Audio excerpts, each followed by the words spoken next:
Friends, very few warned about what was wrong with the bank regulations and the crisis that would provoke, as I did.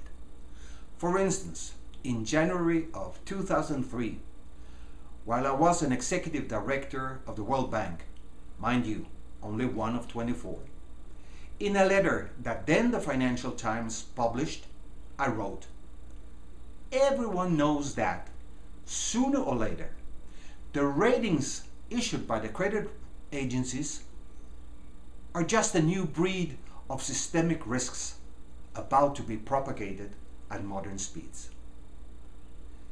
And I have been arguing that the Basel Committee made a monstrous regulatory mistake when they considered the credit ratings when setting the capital requirements for the banks, even though those same credit ratings had already been considered by the banks and the markets when setting their risk premiums and interest rates.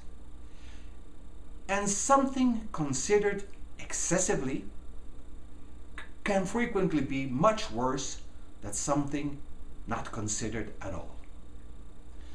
Also, any regulatory reform that builds on such a mistake, like Basel III is doing now, will in fact only dig us deeper in that complex hole where the regulators, arrogantly playing risk managers of the world, have now placed us.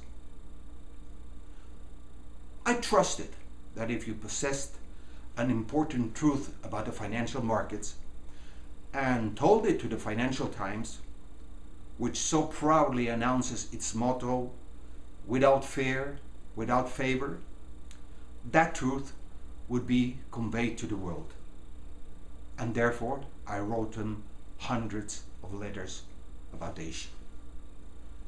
Amazingly, for some reason I cannot understand, the Financial Times does just not want to say a word about what I know is the mother of all regulatory mistakes. Was I wrong?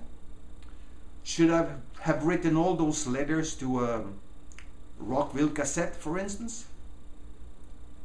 You can find these letters in a blog, www.t-with-ft, just like that, t-with-ft.blogspot.com, under the tag of subprime banking regulations. Although I am now seriously thinking about having to re-tag them as worse than subprime banking regulations. Friends, please help me to voice my noise on this important issue. Thank you.